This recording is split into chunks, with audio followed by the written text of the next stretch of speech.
14 বছরেও শেষ হয়নি কুড়িগ্রামের সীমান্তে ফেলানী হত্যার বিচার। ভারতের উচ্চ আদালতে ঝুলে আছে এই বিচার কাজ।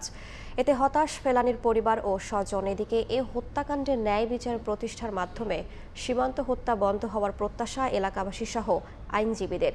জামিন বিয়ার ছবিতে বাদশা সৈকতের আরও একটি রিপোর্ট। বিএসএফের গুলিতে হত্যার শিকার হয় কিশোরী ফেলানী। কাঁটাতারে ঝুলে রাখা হয় মরদেহ। মেয়ের কবর ও হারানো স্মৃতি নিয়ে বেঁচে আছেন মা বাবা।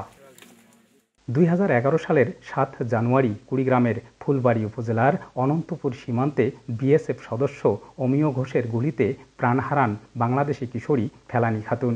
দীর্ঘ সময় কাঁটাতারে ঝুলে থাকা তার লাশের ছবি দেশ বিদেশে সমালোচনার ঝড় তোলে।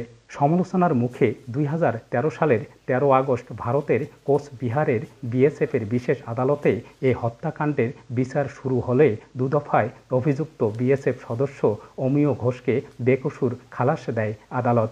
2015 সালের 14 জুলাই ভারতীয় মানবাধিকার সুরক্ষা মঞ্চের মাধ্যমে ফেলানীর বাবা নূর ইসলাম ভারতের উচ্চ আদালতে রিট পিটিশন দাখিল করেন। পিটিশনের ভিত্তিতে কয়েক দফায় শুনানির দিন পিছালেও এখনও আদালতেই ঝুলে আছে পিটিশনটি। জীবদ্দশায় মেয়ে হত্যার বিচার দেখে যেতে চান বাবা মা সহ পরিবারের সদস্যরা। যখন কাঁটাতারের ওইখান থেকে আমার ফেলানীকে নিয়ে আসছে, কিন্তু তখন থেকেই আমরা খুব কষ্টে জীবনযাপন করতেছি। নতুন সরকার আসছে আমাদের ডক্টর ইউনূস, আমি আশায় থাকি যে ফেলানী কেসটা যে এখন ঝুলে আছে এতদিন থেকে, ইনি নিশ্চয় আমাদের ফেলানী কেসটা উনি আর করে দিবে।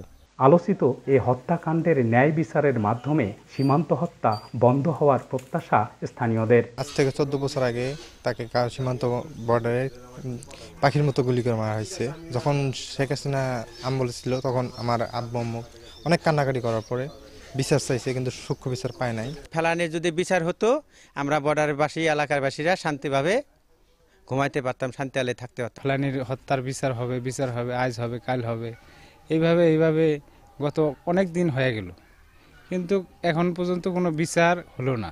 অভিযুক্তকে সাজার মাধ্যমে পিটিশনটি নিষ্পত্তি করা হলে দুদেশের দীর্ঘ সীমান্তে হত্যার ঘটনা কমে আসার আশা আইনজীবীদের।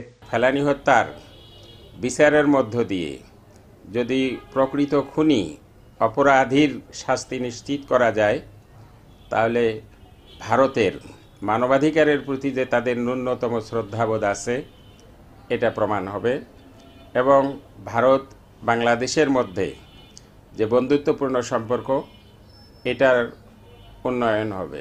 নাগেশ্বরী উপজেলার রামখানা ইউনিয়নের কলমিটারি গ্রামের নূর ইসলাম ও জাহানারা দম্পতির 8 সন্তানের মধ্যে সবার বড় ফেলানী। বাদশা সৈকত, সময় সংবাদ, কুড়িগ্রাম।